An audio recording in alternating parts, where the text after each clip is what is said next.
2 vehicles loaded with sleds, toboggans, fishing gear, food, and camping gear intersected at the entry point to Clearwater Lake under a gentle snowfall in the pre-dawn light of January's 2026 trout opener. Joining Joe Fredericks and I for the 3rd year in a row was Kyle Busacker, aka Bill. Beloved pal Josh Dix also took a few days off from running his regular snowplow route on the Gunflint Trail to join in this year's opener trip. Sure, Bill.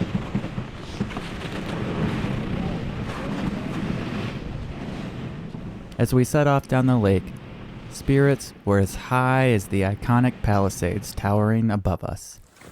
Hey Josh Dix! How you doing? What do you think of the scenery on this lake? Pretty flat and boring, huh? We've got the Palisades. Oh, aren't they pretty? They're nice. It's what's the temperature? Can't be much above 0. Look at your wispy. Oh, I froze my hair. Look, you got them in the eyelashes. It's cold. Are you cold? Yeah, parts are hot and parts are cold. Yeah, it's like menopause, but Must be it. call this menopause camping. I'm about that age. After more than 6 miles of travel, we hit our portage. We paused to drink water and indulge in the silly chatter of friends reuniting. Better now. I love that all of this is getting on that GoPro. Just 10 minutes of colonoscopy talk. Paddle and Portage talks colonoscopy. Hey, Freddie. In a base layer, as long as I'm in, yeah. Hey, man, if you can take the fresh air, more power to you. Hungry Hunter style. We got a colonoscopy episode. Yeah, Fred. That's our whole colonoscopy talk was on the GoPro. I Yeah! think we're gonna have to It's a just cut great that one out and episode. post Some it real as forest talk is. for you. Helen Portage talks colonoscopies. Yeah. I mean, that's like half our demographic is getting them, so. Yeah. That'd be a great clip. Uh-huh.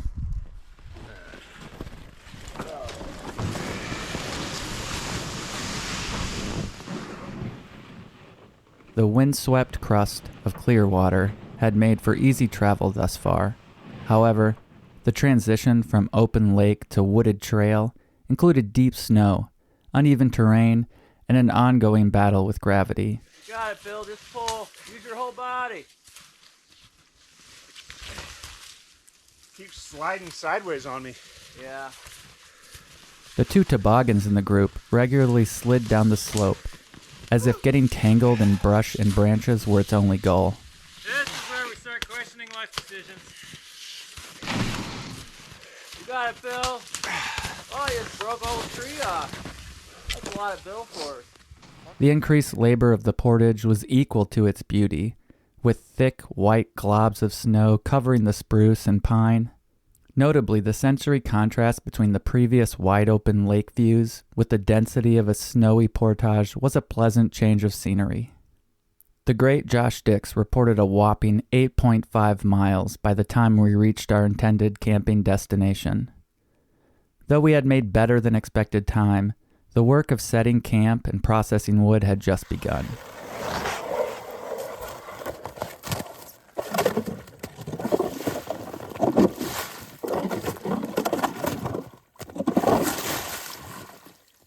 Joe Fredericks took to drilling holes with the auger, checking lake depths and setting tip-ups. We weren't going to miss a chance for a trout dinner on our first night in the wilderness.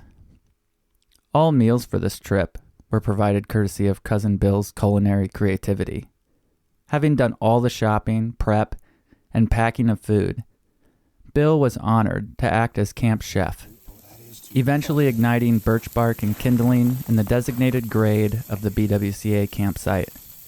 The reward for our travel and labor came in the form of a hearty meal that put any local burger night to shame. Bill's food is wonderful. I'm so thankful for your food. Thank you. Yeah, man. I've never eaten this well in my life in the woods. Never.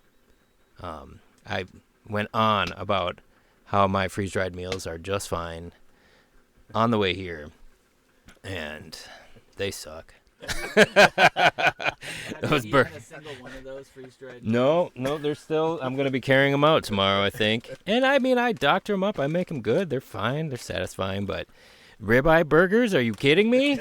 How many ribeye burgers? Two ribeye burgers, just dripping with goodness and onions and mushrooms and. Never have I eaten this well. And I sometimes I've been known to kind of poo-poo Boundary Waters travelers with all this cooking and all this food, the weight, the cast iron. My God, I don't know how you people carry cast iron in the wilderness. But I have been enjoying the good food on this trip. So thank you. Yeah, Again. As Bill's fire flickered in the cold and dark settled onto our modest camp in the Boundary Waters, a full moon started to rise on the opposite shore of the lake. Bathing the landscape in a cool blue light, we took stock of our readiness for the cold night ahead. Sled loads of dead and down cedar had been processed into tiny, cut-and-split piles around the wood stove inside the Snow Trekker wall tent. Yeah, I feel like I'm at a point where I am willing to admit that I maybe processed more wood than necessary. I'm finally there. Looking at the time, the temperature, and our wood pile, there is the chance that I processed a slightly more than we need. Slight chance. What's about a quarter quart of cedar? Quarter. What'd you say? That's Bear Paulson style. It's a safety net. It feels good Mm-hmm. in cold northern country to have lots of firewood. 50 years ago, a group of friends met at a diner and began to organize a movement. They called themselves Friends of the Boundary Waters. Through grassroots organizing, they fought to make the Boundary Waters the protected wilderness it is today. For 50 years, we've defended the Boundary Waters. Our strength is in our members. It is in you. To learn more and join this movement, please visit friends-bwca.org. After a long and deep night's rest, we awoke to a clear, starry sky, slowly being absorbed by the glow of an approaching dawn. The full moon still lingered, now on the opposite horizon, bidding farewell as we sipped coffee and made our way into the new day. Freddie, fully prepared for the morning bite, already had his line in the water. Okay, here we go. You want my help? I need somebody. Dix, get in there. Not yet.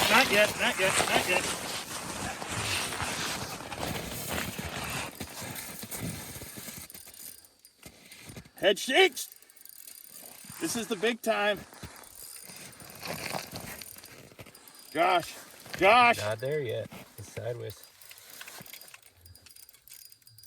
Josh. It's close. Oh, he's big. He looks good. Until he's ready. Right there. Josh. Right Yeah! That's the way right there. Wow! Wow! That's the way, y'all. Too big, Josh? I don't think so. Oh, that's not too big. Yeah! Food. Wow! We're out a little deeper, huh? Yeah. All right. Well, it's a basin, though. Oh, she's fat.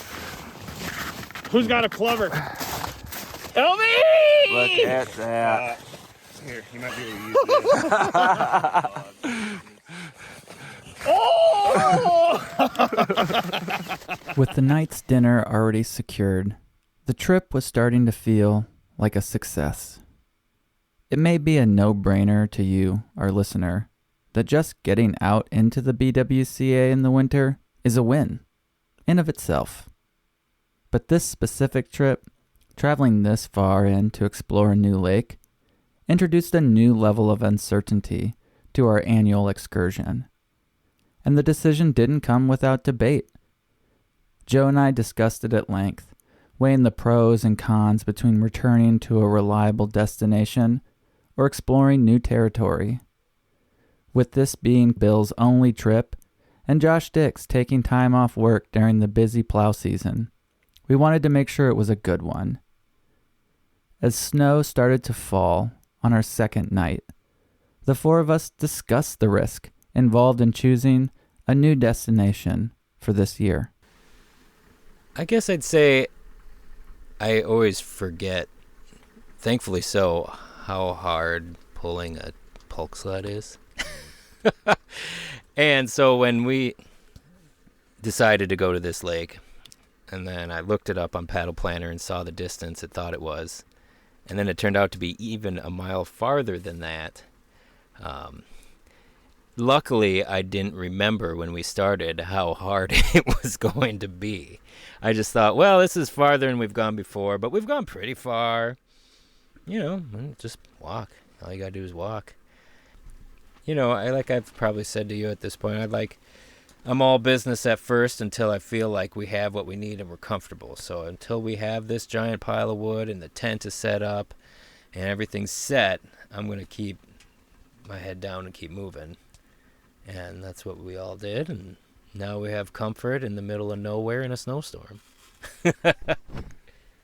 I think what led to this decision was just a time of wanting some change, welcoming change personally and professionally. And also, we'd been to Pine, we're naming Pine, and had some strange experiences recently out there that I didn't really want to go back. It's like it was saying, it's time to move on to something else. And I'm so grateful that we did. Saw these new things, had these challenges, hard, not just that familiar. Fishing turned out great. We had a morning where it was good. The fishing was good for a stretch. And then hard. And basically non-existent. So it was just a lot of wading into that. And so this trip, because it's new, and that at the time was new, anything that is hard right now, be it getting out here or whatever we face tomorrow when we leave, it's going to be hard to know the risk-reward scale, I think, until after the trip. But where I am in this moment is that was a damn fun morning out there on the ice. I thought we were going to Pine.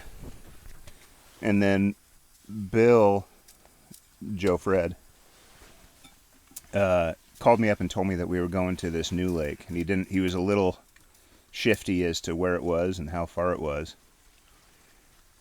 But I knew it was a hell of a lot different. And I could tell by his voice it was a lot further. I was nervous. I'm still nervous. You know how I get when it snows out. I get nervous. It's snowing out right now. Well, LB, after it's snowing out. It's snowing and it's snowing hard, and we had that experience on Pine where we got a good 6 inches of snow. Yep. And it made the going out tough. Yeah, but I think that was like real wet snow, and we went through that wet patch. I keep telling myself through my head right now, I'm justifying, and I'm much more fit. I've got a lot more confidence. I have more experience. I know that I'm capable. I know that I'm comfortable with my sled. And I know more than anything I'm comfortable with you three. So I'm at a much lower resting heart rate. But it is still nerve-wracking.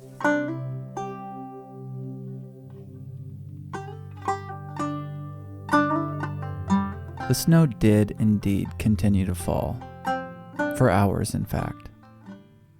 Almost everything that happened from this moment until the end of the trip tested the conclusion as to whether this trip was indeed worth it.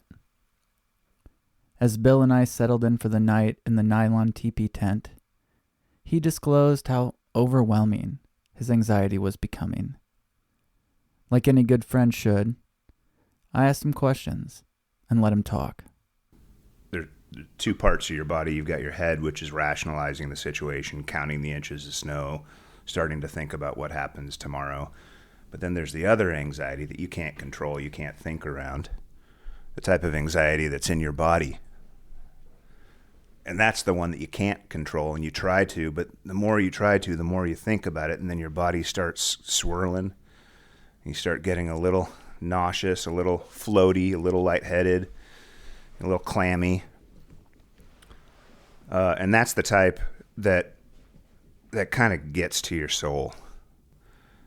And for you to just accept it and not judge and to talk it through, to reassure kind of the intellectual side, well, here's the plans for tomorrow. Here's what'll happen. Here's why we're safe. But then on a deeper level, talk about like, where does that, me and you just pontificating, where does that anxiety live?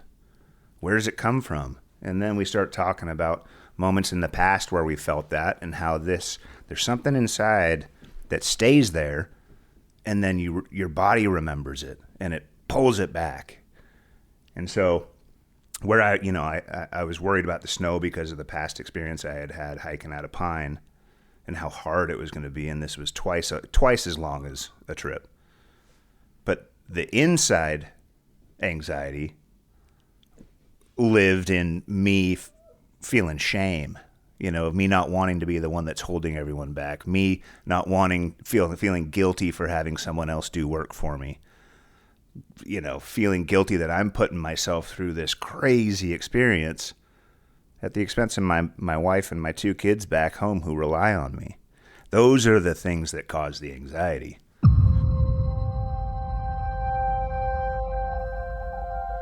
We wake up in the morning, and it's not 2 inches of snow. It's near 10 inches of snow. It was a slow, steady haul. I would say, as far as conditions go, we've encountered worse because we've hit slush in the past. We've had probably a deeper base, our wind chill trip. I think there was more snow on that trip, on the portages. But it was a slow haul to get out.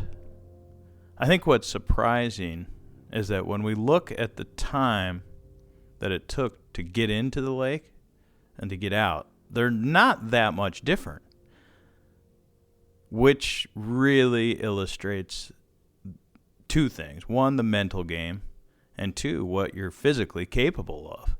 Because it was a much harder, physically demanding push to get out.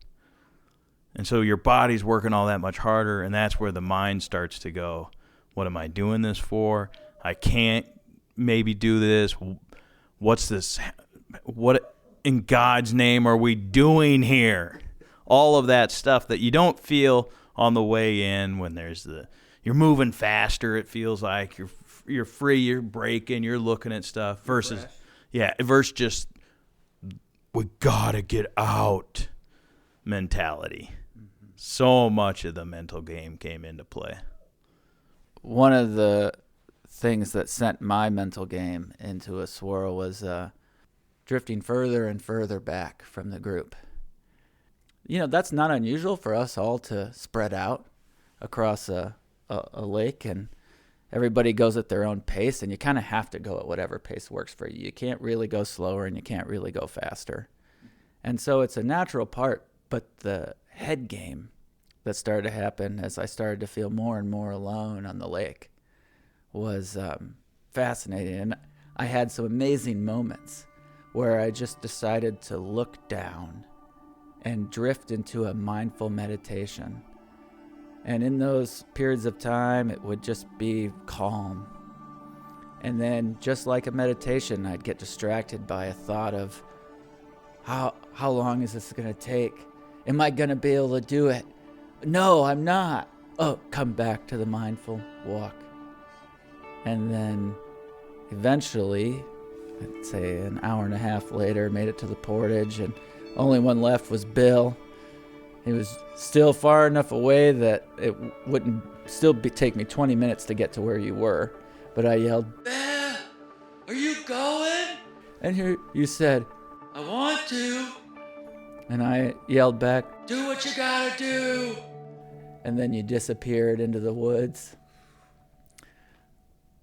And then I sort of decided, all right, you're on a solo trip now. Whatever you got to do just to get yourself out. So in a little bit of a pissed off way, but also that mental game, just like you were fighting in the tent the night before. Everybody's doing what they got to do. I got to do what I got to do. None of this is personal. We just got to get through it. And that's why when you said, are you going in? And I said, I want to. I had already soaked through my shirt. So I was hot, but I saw how far back you were, and I thought I was going to stand there for another 15 minutes and freeze. And I didn't want to do that. And I also did not want to take your weight. I just didn't. I was suffering. And then I hit the portage, which was an interesting thing because that was technically and physically, even though it was a shorter section, the most difficult with my sled. And it was so challenging that Freddie had finished it breaking trail on the portage, and you decided to come back. Yeah, breaking the portage was definitely very physically challenging in terms of comparison to even the lake itself, because of now it is actual incline. And it's the first time that I've ever been portaging a pulk and went backward. It was a very strange phenomenon, almost like when your vehicle's spinning out on a hill and you kind of lose that temporary control of the vehicle and it feels so weird. It felt that way on the portage, of trying to take a step up and instead went back. It's just so bizarre. And then I was able to stop that backward descent, replant, and then having to try to move and not moving. And it was the first time I was just like, I might have to be like, I need you, Josh, who was behind me and not even there yet, to help push me up. And I was kind of accepting that was the fate. And this is all taking place in about 2 seconds. And then instead just sort of going into a new mental space and going, draw, and up, and got that step that I needed. And then went on. So much of it is mental about what the body can do to keep moving forward. Saw a lot of that on that portage and made it through that spot where there's a sort of a ledge that dips down into a gorge type thing, and the sled stayed on it for the most part, but I figured that the toboggans, which you and LB and Bill were pulling, were going to slide off of it. So I told the great Josh Dix when we got to the other side of the portage, I'm doubling back because I think those toboggans, it's going to be a bad news in there. So just to, even if it was just moral support or whatever I could do to help, went walking back. And then I had taken the sled off and walking on the portage pulk free all of a sudden. It was just like such a strain, like I was just flying down there. And I could see the trees. I could really soak it in like, gosh, this is stunning. 10 inches of snow on the pines. Freaking beautiful in there. So that's why I went back, just to see if I could help or be moral support. I mean, there was a good, I don't know how many yards, hundreds of yards in that section where I had to drop my harness and short line it, go 6 inches from the tip of the sled and sidestep through that thing, dragging it inch by inch. And right when I got to the last bit of incline, that's when I saw Fred, and he, in my spirits, just soared. One, because I knew that he came back and that his mind was with us. That was huge. And then the second, because I did it. I was good. I hurt, but I was good, and I didn't need his help. Now, did I say you should go check on LB? Yes, I did. But then there you popped right behind us. I think I made some sort of noise. What I said was, I'm so sorry. And I just said, fuck you. And it was at the peak of basically the height of the portage. And yeah. I just want to say that the power of seeing Joe Fredericks on that portage, to go from fully accepting that I'm in this alone to coming back on you guys, even though it was a lot of emotions, and then Joe, you stuck with me the rest of the 6 miles. And at one point, when I was taking a breather out on Clearwater, Joe came up and he gave me his headphones and he said, listen to these 3 songs. And I listened to him. As soon as the first one started, I wanted to weep, but I knew that I couldn't pull the sled and weep at the same time, so I opted to keep pulling. We decided to switch sleds for a little while, and that gave me a nice little bit of rest and a boost. You know, probably for 30, 40 minutes. You pulled my sled and I pulled yours, and then we took a break and ate some food and switched back. But the mental challenge of knowing that I was not alone and that my pal that I come out here with to be with chose to finish the journey with me was something important about that. And the great Josh Dix, blazing the trail near the whole day other than that portage, is hero's work. Just hero's work.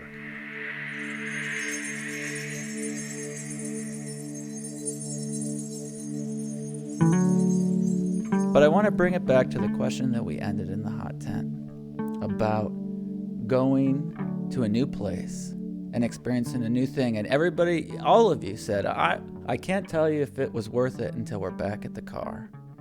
Well, we made it back to the car. It's the next day. Final thoughts. Absolutely. Without question, hands down. Just to have a new challenge, to overcome the challenge, and to experience a new place and see some new things, catch fish in new waters.